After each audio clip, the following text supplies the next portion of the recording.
Here's a great place to start because last week we were listening to Lumberjack for the first time, and Trent and I were talking about it among the Vince Staples single as well as the Isaiah Rashad single that came out that week. Crazy that all three of those came out in the same week.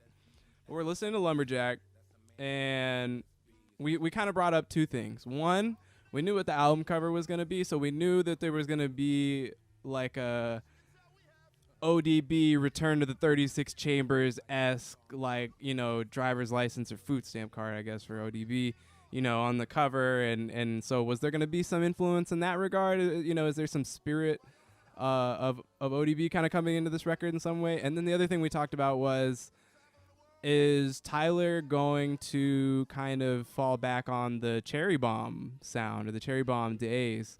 For Trent, that's one of his favorite Tyler records, so I'll pass it to you, Trent. You were out on an island for that one.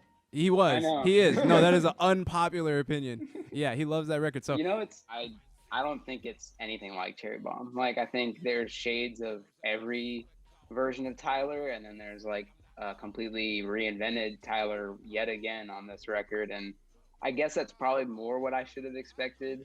I think, saying like Lumberjack specifically did kind of like give me vibes of Cherry Bomb era Tyler. It's like a little bit dirtier, but the rhymes are what he's focused on. My favorite song is the double song, the Sweet and I Thought You Wanted to Dance track. And I think that is more of like one, there's like a heavy reggae influence on the backtrack, but then there's like, I think a little bit more of that kind of like soft Flower Boy type of sound, which honestly Flower Boy is one of my least favorite Tyler records. So to find that was my favorite track was kind of surprising to me. Yet again, Tyler has shown that he can reinvent himself by finding kind of a middle ground, like not something that you totally don't expect from him, but not something that you can predict.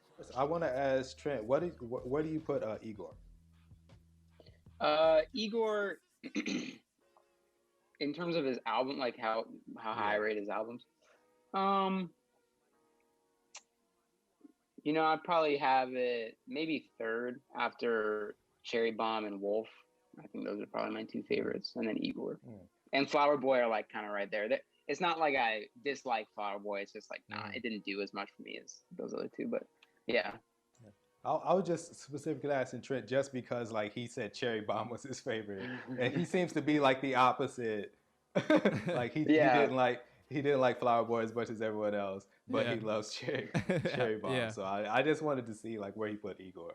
But one of the issues that I have is one with the mixing. On Igor, a lot of people complained about the fact that he doesn't put his vocals up like loud enough to where like a lot of times the music will drown him out. And I actually like that about Igor. I feel like that's part of the aesthetic of the album.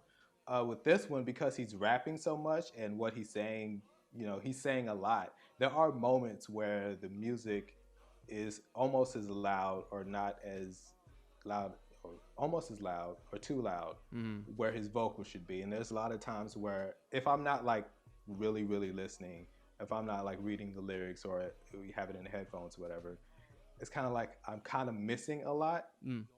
There's only one time on this album, and it's a feature that really, really cuts through. And ironically, it's Lil Wayne. When his verse comes in, it's like that's what it's supposed to sound like. That's what you're like. Turn them up. That's what it's supposed to sound like. And for the rest of this album, it doesn't, like none of the other features do that. Like all the other features have the same mixing. And I don't know. Clearly, like he's a perfectionist, and that's the sound that he wants. But if you're making a rap album, especially if you're like really, really going in on the lyrics, it seems like you would want that to be higher up. I'm still not sure how you felt about 52 minutes for this. If you felt like it could be cut down. So now I have 3 issues. So this is the issue number 2. Is the length? I'm not completely satisfied with the story.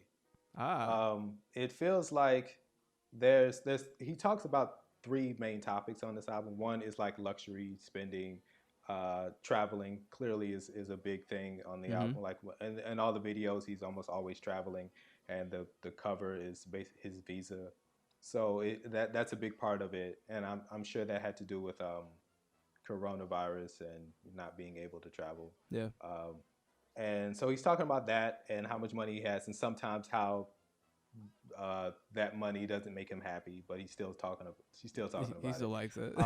Then he gets a little political and personal about the middle of the album, Mm-hmm. which I really appreciate. And then the third part is the story about the him and the girl, him falling in love with a girl that's also his friend's girl. Yeah. So he talks about this story like pops up 3 or 4 times before he actually gets to the Wilshire song, which is like we really dives into it. And the thing, my issue with it is that nothing new is happening when he's talking about it. It's the same story. Like it's basically what I just said. It's a he's recap. Falling in love with this girl, yeah. and it's also his friend's girlfriend. He's not. There's no extra details. There's no extra feelings with Igor. There was a story, but every song had to deal with whatever he was going through at the time. Yeah, he was going through whether it was anger, whether it was acceptance, maybe he was jealous. Whatever he was going through, everyone had a different emotion. This one, he basically, it's the same story. Yeah, every time, and it doesn't really add anything. It felt like he wanted to tell that story, and he also wanted to do all these other things, and it kind of like shoehorned its way into the album. I feel like if he had just made an EP that was just that story, like the back half of this record, and then the rest of it was the album that he put out, I feel like I would like it more. Not that there's no bad song on this album. I don't feel like there's anything like bad about any of the songs. I just feel like, again, with the length of the album, I feel like if he had made an EP about the story and then did the whole album with the rest of everything, I think it would have sounded fine. That kind of goes against like his every 2 years drop an album thing. Well, other than he made a Grinch EP, but like, right. I think that would have made a better album. Most of the time, I'd probably agree, because I do kind of like, if there is a story to be told, I kind of like to be engrossed in that story and kind of like fully immersed. And I'm not sure that, like, this is kind of the problem I have with a lot of like J. Cole albums, is I feel like there's an overlying motif, but it's so kind of like it's not halfway like, that I'm never like following it right. Yeah. I feel like strictly in terms of Tyler's structure, and the way that he operates, I think the visuals will play a way more key aspect in kind of me being immersed in that story. I'm not sure that a lot of other artists can like achieve what he does visually. Personally, that's just how kind of I feel about him. So I feel like hopefully we get more stuff, but as we do, I feel like I probably won't have as much of an issue with this album, and I'll probably be more inclined to like reference any visual shit. You know, your point about Igor was right on. I mean, that album, I think the strength of that album, even though I may not like it musically more than I end up liking this one, not sure yet, but the real strength of that record is every track kind of brings in new and different emotions. And so we start out knowing kind of where this is going. Like, we kind of have like a breakup record. But then, you know, like other great breakup records that I've heard, you know, there's the cycle of emotions that follow the event.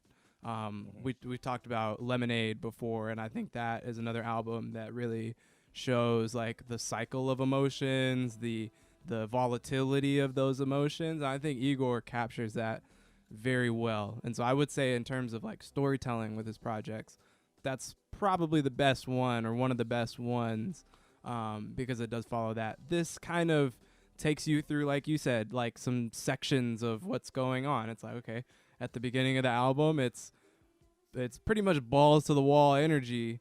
and really just getting you in with what the feel of this album is and the aggressiveness to it. We have a momentary, like, more melodic experience with What's Your Name, but then back into Lumberjack, which is, you know, right down to the nitty gritty. Hot Wind Blows is definitely smooth, but this is all like really just, I don't sense so much of the story beyond what you were saying, just bringing up some of the core pieces of what we're talking about.